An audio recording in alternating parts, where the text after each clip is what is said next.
साताऱ्यामध्ये Republican party of इंडियाच्या वतीनं परभणी प्रकरणाचा निषेध आहे. निदर्शनं करत दोषींवर कारवाईची मागणी. बार्शी संविधान प्रेमी आणि भीमसैनिकांची शांतता रॅली आहे. परभणीतील संविधान तोडफोडीच्या घटनेच्या निषेधार्थ रॅलीचं आयोजन. परभणीतल्या घटनेच्या निषेधार्थ बदनापूर इथं दलित संघटनांची निदर्शने.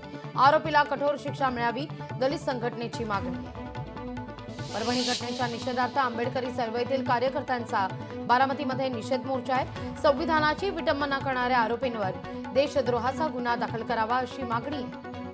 वंचित बहुजन आघाडीच्या वतीनं अकोला जिल्हाधिकारी कार्यालयासमोर निदर्शनं झाली आहे. परभणीतील घटनेचा मास्टरमाइंड आणि आरोपींवर गुन्हे दाखल करावेत, वंचित बहुजन आघाडीची मागणी आहे.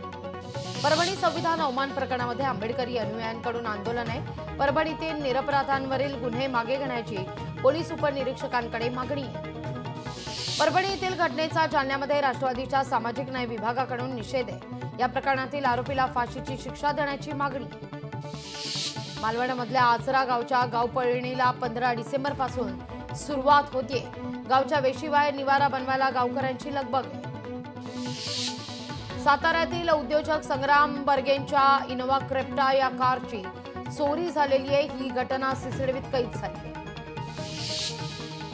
मालेगाव नामको बँक आर्थिक व्यवहार प्रकरणाची आमचा संबंध नाही. 21 बँकेतून आमच्या बँकेतील 14 खात्यांमध्ये ऑनलाईन पैसे जमा झाले असा खुलासा आता नामको बँकेच्या संचालक मंडळाचा आहे.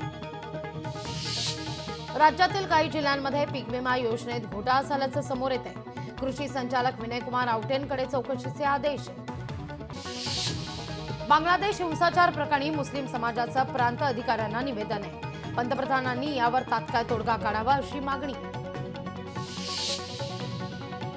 केडीएमसी विद्युत विभागाच्या ऊर्जा संवर्धन सप्ताहाला सुरुवात झाली आहे. मनपाचे कार्यकारी अभियंते प्रशांत भागवत यांच्या पुढाकारानं हे संवर्धन सप्ताहाचं आयोजन आहे. सातारा जिल्हा कारागृहामध्ये बंदिवानांनी फुलवली आहे स्ट्रॉबेरीची शेती. सलग 2 वर्ष कारागृहात स्ट्रॉबेरीचा यशस्वी प्रयोग होतो.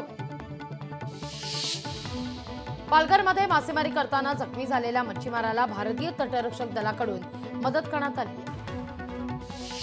संरक्षण विभाग आणि नाशिकच्या ओझर हिंदुस्थान एरोनॉटिक्स लिमिटेड सोबत करार झालाय. या कराराअंतर्गत 12 सुखोई आणि 30 MKI ही लढाऊ विमानं तयार होणार आहे. शेतकऱ्यांच्या ऊस वजनामध्ये काटमारी करणाऱ्या कारखान्यांची चौकशी करावी असं निवेदन आता देण्यात येते. लोकशाही मराठी ऐका, पहा, जागरूक रहा.